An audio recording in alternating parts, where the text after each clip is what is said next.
네, 네, 저희 시작하겠습니다. 네.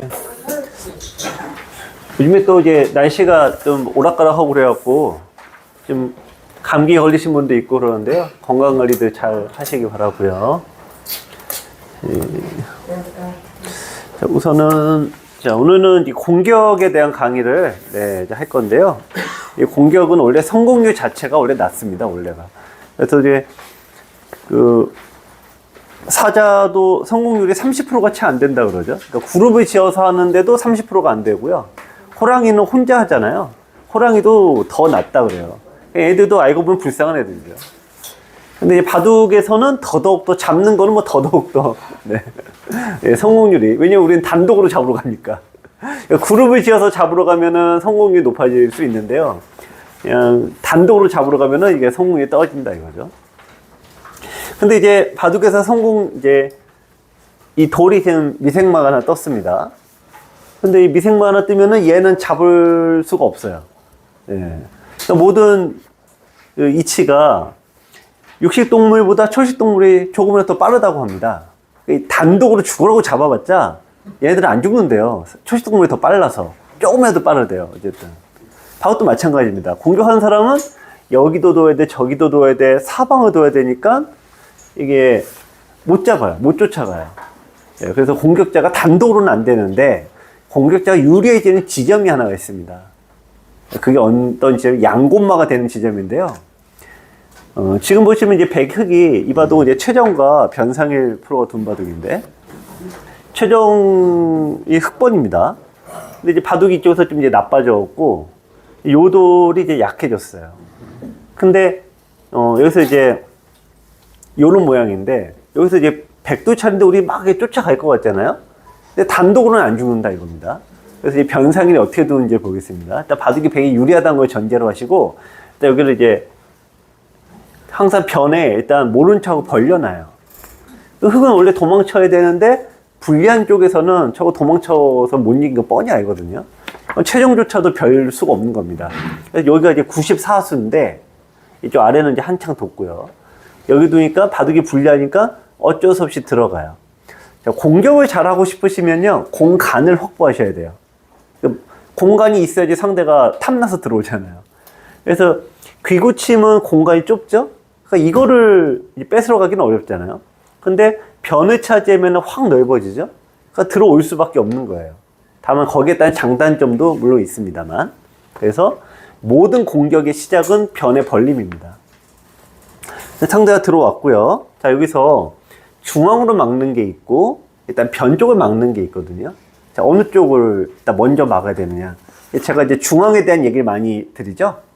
그러니까 다 냅다 중앙만 두시는데 중앙만 막아서는 그냥 다 어쨌든 쉽게 살잖아요. 그러니까 일단 무조건 변부터 막으셔야 돼요. 자, 그래서 이쪽에 흙이 있어도 일단 공격을 하려고 하니까 변상일 프로가 일단 변을 막습니다. 그럼 이제 벌릴 공간이 없으니까 흙도 중앙으로 나갈 수밖에 없죠. 네, 그래서 이제 요건 응수타진 하나 하고요. 네. 자, 이제 요거 이제 활용을 했는데 일단은 한 칸 벌리면 절대 못 삽니다. 일단 뭐 이유 어쨌든 간에. 왜 못 사냐면 여기 둬서 호구자를 두면 백은 어디 급소를 줍니까? 네. 네, 이쪽으로 두시는 거예요. 여기가 이제 호구자리 급소가 되죠. 근데 실제로 바둑 두시면 여기 두시는 분은 좀 드물어요. 네, 단수를 치시거든요. 이제 훌로 이제 나가는데, 이제 또 나가는 사람도 또 드물어요. 그러니까 패를 하시거든요. 그럼 패를 해서 이제 하나는 따내다가 어쩌자다 다시 따내죠. 자, 패를 걸었는데 여기로 있는 건 없습니다. 바둑에서 일선에 패를 걸었을 때 일선이 있는 건 없습니다. 왜 그러냐면 자동자충이 되거든요. 그래서 끊겼을 때 나쁜 것도 있고, 그러니까 이렇게 양보할 거라면 아예 패를 안 걸어요. 아예. 그러니까 선생님 바둑에서 고수하고 둘 때 고수가 패를 걸면은 때리지도 못하고 있는 경우가 수두룩하고요. 또 그게 아니더라도 패감이 없으면 있는데 일선에서 있는 경우는 없습니다. 그럴 바에는 아예 패를 안 건다 이거죠. 여기도도 백이 흑이 쪽도 마찬가지죠. 여기서도 이제 끊어 잡는 게 아닙니다. 끊어 잡으면은 어쨌든 한 집 형태가 나잖아요. 그러니까 이게 여기서 이제 호구 형태를 때려야지만 이제 급소가 막히는 거죠. 자, 그래서 여기는 서로 이제 급소가 양쪽이니까 못 산다 보고 이제 나가게 돼 있는데, 그래서 최종도 이제 나갑니다. 여기서 이제 몰아가는 거를 이제 보셔야 되는데, 근데 바둑이 몰이가 쉽지가 않아요. 자, 우선 여기서 이 돌이 강한 돌이 아니거든요. 그러니까 집이 없죠. 집이 없는 돌은 무조건 약한 돌이에요. 그래서 일단 보완도 할 겸 쫓아갈 겸 그쪽으로 갑니다. 흙이 이제 마늘모로 갔고요. 날일자 약점이 있으니까 일단은 건너 붙여라라고 하죠. 자, 건너 붙일 때, 자, 여기서 어느 쪽으로 이제 흙은 둬야 될까요? 이쪽으로 두는 게 있고 여기로 두는 게 있는데, 이게 딱 정확하게 반반 확률인데 다 이긴 바둑을 맨날 잘못 두고 네. 네. 여기로 두면 이제 난리 나죠. 네. 끊어서 이제 네, 이걸 잡으셔야 되는데 난리 나죠. 끊어서. 네. 이게 바둑은 슬픈 드라마입니다. 다 잘해놓고 이쪽 둬서. 네. 근데 이게 수익기가 우리 꼬마 애들 보시면요, 손자들 이제 계시겠지만 다 더하기 빼기 이제 초등학교 꼬마 애들이 더하기 빼기 손으로 막 하지 않습니까? 근데 이제 제가 얼마 전에 이게 지도를 하시는데 5급이 목표이신가요? 바둑학교의 기본 시리즈가 도와드립니다. 손으로 막 그냥 열심히 꼼짝꼼짝 하고 계셔. 도대체 왜 저거 좀 특이한 버릇이다. 근데 끝나서 여쭤봤어요. 왜 이렇게 하세요? 그랬더니 그냥 하면은 잊어먹는데 손으로 이렇게 리듬을 타면 잘 되신다는 거예요. 그것도 뭐 방법인 것 같아요. 근데 어쨌든 자기만의 그 방법인데, 이분이 이제 좀 이따 다시 한번 말씀드리겠는데, 꼭 상대가 붙여오면은 이제 제 강의를 듣고서 꼭 생각하는데 손이 먼저 나가니까 손을 이제 덜컥 나가는 걸 막으려고 손을 꼼짝꼼짝 하신다는 거예요. 그래도 그것도 좋은 생각이다. 근데 어쨌든 그런 게 되게 중요한 거죠. 하여튼 이렇게 됐습니다. 일단은 하나 더 나갔고요. 왜냐면 이게 약하니까. 흙이 이제 한 칸을 띄었거든요. 여기서 이제 중요하신 거는 날일자로 웬만하면 안 둬요. 웬만하면. 왜냐면 아까도 덜컥하면 끊기잖아요. 그러니까 이게 덜컥하면 끊어지거든요. 가령 이제 요 모양은 이제 여기가 날일자로 건너 붙이고, 일단 어느 쪽으로 두세요? 네, 여기는 요 사이 공간이 하나고, 여기는 더 넓으니까 일로 맞게 되시는데, 어쨌든 이거 두면은 또 끊어지죠. 그러니까 날일자는 무조건 끊어집니다. 한 칸으로 둘 수밖에 없어요. 그래서 여기서 이제 오늘 이제 요 제목이 맨 위에 보시면 양굼마를 공격하는 방법이거든요. 여기서 몰아가다가 여기가 결정적인데, 양굼마에서 뭐가 제일 중요하냐면은 맨 밑에 보시면은 연결시켜주면 안 된다예요. 그러니까 양굼마가 합쳐지면은 얘가 대마가 돼요. 어쨌든 대마 불사가 되잖아요. 그래서 적당히 몰아가다가 탁 끊어야 됩니다. 여기서 끊기만 하시면 이제 끝나는 거예요. 근데 눈목자란 말이에요. 눈목자 때 이렇게 붙여 끊는 게 아니고요. 네, 이게 하나 옆으로 이렇게 살짝 비켜주는 거예요. 자, 그러면 상대가 이걸 이제 맞게 되면은 한번 마무리를 지어보세요. 어떻게 마무리가 될까요? 네, 그냥 별거 없죠. 치받고, 네, 막으면은 여기서 어떻게 두세요? 네, 끊지 말고, 네, 그냥 확실하게 잡으시면 돼요. 네, 그러니까 여기 이렇게 잡으나 하나, 둘, 세 집밖에 차이가 안 나는데요. 확실하게 잡는 게 중요하지, 많이 잡는다고 상 받는 거 아닙니다. 네. 가끔 보시면은 이따만한 거 잡으시고, 대마 잡았다고 와서 자랑하시는 분도 가끔 계신데, 별로 이렇게 좋은 소리 듣기 힘듭니다. 네. 그래서 고수는 적게 잡습니다. 확실하게. 많이 먹으면 체하잖아요. 탈나잖아요. 바로 대마 잡는 것도 마찬가지입니다. 많이 잡아봤자 처리해야 될 게 많아서. 그럼 이제 변상현 선수가 여기 이제 날짜 뒀어요. 비슷한 맥락인데요. 그러니까 이쪽으로 막을 때 여기서 백의 다음 수가 막 여기저기 붙이는 게 아니라 이렇게 밀어가고, 흙이 만약에 늘게 되면은 마무리 어떻게 되죠? 네, 마지막 수만 정리 잘 하시면 되죠. 실전에서는 그래서 이렇게 되었고, 저 위가 다 죽었어요. 그러니까 최정이 공격을 한다 하는데, 그 양곳만 걸려버리면은 답이 없습니다, 이제. 또 이 형태를 다시 한번 보시면 여기서, 자, 요 모양에서, 여기 직접 공격하는 거는 어쨌든 안 잡혀요. 간혹 제가 이제 처음엔 돌이 잘 잡히시는 분들이 많은데 제가 오실 때 제일 많이 요구하는 게 이기려고 하지 말아라. 고수하고도 때 이기려고 하지 말아라. 그럼 뭘 요구합니까, 얘가? 잡히지 말아라를 요구하거든요. 근데 안 잡히려면은 도망만 잘 가시면 돼요. 그러니까 이렇게 나오면은 그 전에는 왜 잡히시냐면은 항상 상대 돌을 잡고 살려고 하셔요. 잡고 살려고 하면 무조건 끊는 수가 나옵니다. 그러니까 내가 약한데 끊으면은 당연히 죽죠. 근데 여기서 심지어는 더 황당한 거는 요게 이제 더 대책이 없는데 맨 마지막에 두는 수를 한번 이쪽에 더 두세요. 그러면 이제 더 끝장이 나는 거죠. 그래서 이 실수를 굉장히 많이 하시는데 맨날 잡히다가 그다음부터 제가 요구하는 게 도망만 빨리빨리 치라고 하잖아요. 열심히 도망치다 보면은 결국 살아납니다, 이게. 그래서 이제 프로바둑에서도 마찬가지로 단독으로 절대 안 죽으니까 모양을 펼치는데 네, 상대가 할수록 들어온다 이거죠. 프로도 들어오는 판에 다른 분들 안 들어올 수가 없는 거 아니에요? 최종도 들어가고 변상위도 들어가는 판에 이거는 무조건 들어오게 돼 있거든요. 그러니까 한 번의 여유를 가지시면 됩니다. 네. 그래서 이게 원래는 싸우면서 벌리는 게 당연히 고수의 그건데 그렇게 하기가 쉽지가 않거든요. 그래서 그냥 일단 벌려놓고 그래서 벌려놓고 보셔라 이제 그래 얘기해 드리죠. 요거 이제 처음에 하나 보여드릴 게 있어서 같이 보겠습니다. 네.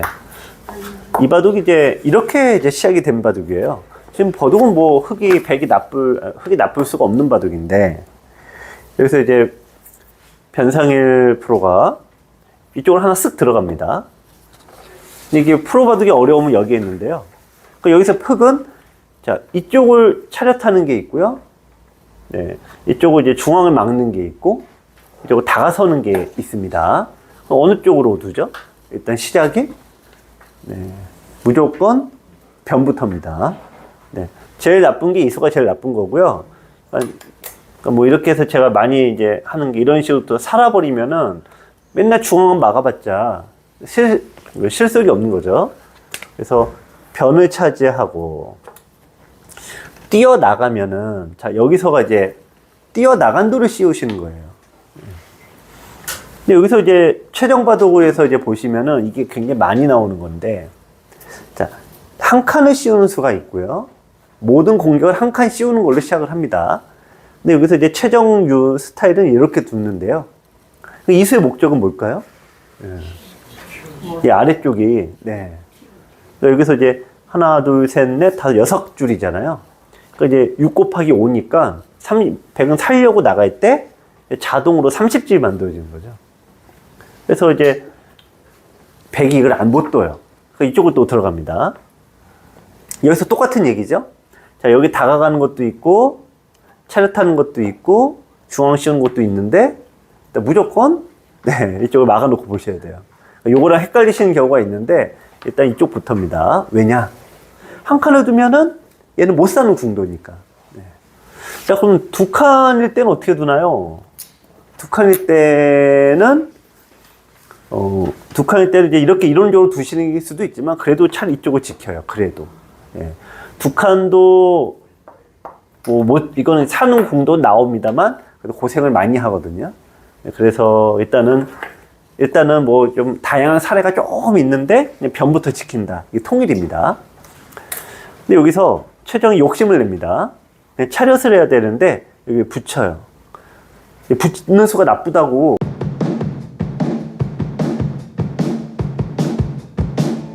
사부님 안녕하세요. 우선 자기소개 부탁드립니다. 네, 여러분 안녕하세요. 바둑 프로 기사 김만수입니다. 이번에 굉장히 새로운 책을 내셨다는 소문을 듣고 찾아왔습니다. 어떤 책을 내셨나요? 네, 4월 20일에 초반 70수라는 새로운 강의로 여러분들에게 인사드리게 됐습니다. 초반 70수는 AI 방식을 만들었다면서요. 구체적으로 어떤 의미인가요? 네, 현대는 인공지능의 시대죠. 근데 인공지능이라는 거는 대량의 데이터를 집어넣어서 핵심을 추출하는 원리잖아요. 이번 초반 70수도 AI 방식을 도입해서 여러분의 바둑 1만 판 속에서 반복적으로 나오는 핵심 원리 100가지를 추출하는 방식으로 강좌를 만들었습니다. 그렇군요. 고생하셨네요. 4단계 수준별 학습은 어떤 뜻인가요? 제가 여러분들 바둑 1만 판을 보다 보니까 대략 4단계로 나누어지더라고요. 우선 바둑 처음 배우시고 한 기원 7급 요 정도 두시는 분들이 1단계인데 한 절반 이상은 넘습니다. 그 다음에 이제 7급부터 5급까지라 그러죠. 온라인으로 한 3단 정도 되시는 분들인데요. 요 정도 기량도 한 30%는 더 있는 것 같고요. 흔히 얘기하는 5급, 이런 분들도 어떻게 보면 상위 20% 안에 드는 잘 두시는 분들이에요. 흔히 1급이 대단하다 하는데 역시 한 상위 1% 정도가 1급인 것 같아요. 문제는 이렇게 기력대가 다양하다고 보니까 하나의 바둑책 안에 모든 단계를 다 집어넣을 수 없다는 현실적인 문제가 있었습니다. 하지만 바둑 공부는 너무 어렵잖아요. 네. 그래서 현실적인 문제에서 출발을 한 게 바로 이 4단계로 나누는 방식이었고요. 또 하나 추가된 게 여러분들 입장에서 보면은 너무 어려운 거를 많이 하다 보면은 포기가 빨라집니다. 하지만 4단계로 나누어진 부분들을 이렇게 하나씩 시작하시다 보면은 1단계에 계신 7급 이하 분들이라도 아마 충분히 배울 수 있을 것 같지 않을까 이렇게 생각을 해봅니다. 1단계 7급 이하 분들은 여전히 어렵지 않나요? 네, 사실 그런 부분을 제가 굉장히 많이 봤습니다. 흔히 우리가 이게 중도에 포기하는 사람은 이제 수포자, 뭐 바포자 그런 얘기도 많이 하잖아요. 그래서 처음 100개 강의에서 17개 강의를 정말 탄탄하게 기본기를 닦는 이 과정을 생각해서 여러분들께서 이 기본기만 잘 닦으시면은 포기하지 않고 고수가 될 수 있으리라고 생각을 해봅니다. 그렇군요. 나선형 수업이란 어떤 의미지요? 네, 나선형 수업도 이번에 AI 방식 도입과 함께 제가 나름대로 굉장히 고민해서 만든 수업 방식이 되겠습니다. 대부분의 강좌는 그냥 나열식이죠. 1번부터 10번까지 그냥 쭉 나가는 방식이죠. 볼 때는 괜찮습니다. 하지만 보고 나서 다 잊어버리지 않나요? 나선형 수업이란 같은 원리지만 4단계로 나누어졌다라고 아까 말씀드렸죠. 즉 하나의 수업이라도 4단계에 걸쳐서 반복적으로 수업하는 방식입니다. 같은 주제가 4번 반복되니까 이를 나선형 수업이라고 이름 지었습니다. 초반 70수는 전용 어플 및 홈페이지에서 문제풀이를 겸한다면서요? 네, 기존의 USB 강의는 여러분들이 일방적으로 보시는 한방향 공부하는 방식이죠. 하지만 바둑학교 전용 모바일과 홈페이지에서 나오는 영상과 문제를 보시면 내가 이해를 잘 했는지 아니면 내가 실력이 어느 정도인지 나아졌는지를 확인하면서 이 강좌를 보실 수가 있습니다. 여러분들 이 100개 강좌 더불어 약 2000개의 문제를 푸시면은 정말 바둑이 안 늘 수가 없지 않을까 이렇게 생각을 해봅니다. 책도 주나요? 그럼요. 책을 좋아하시는 분들 아직도 많이 계시죠? 자, 초반 70수 강의를 구입하시면 어플 이용권과 교재, USB를 배송해 드립니다. 가격이 올랐을 것 같아요. 네, 좀 올렸어야 되는데요. 하지만 기존 가격과 동일하게 역시 9만 원입니다. 나름 힘든 결정이었는데 여러분들께서 많이 좀 구입해 주시면 좋겠습니다. 마지막으로 한 말씀 부탁드립니다. 네, 이번 초반 70수 강의는 제 15년 지도 경력의 노하우를 모두 쏟아부었습니다. 또 고민해서 만들었는데요. 한 6개월 정도 고민해서 만든 것 같아요. 여러분들께서 아마 이 강좌를 보고 바둑이 조금이라도 느신다면 큰 보람이 될 것 같습니다. 많은 사랑 부탁드립니다.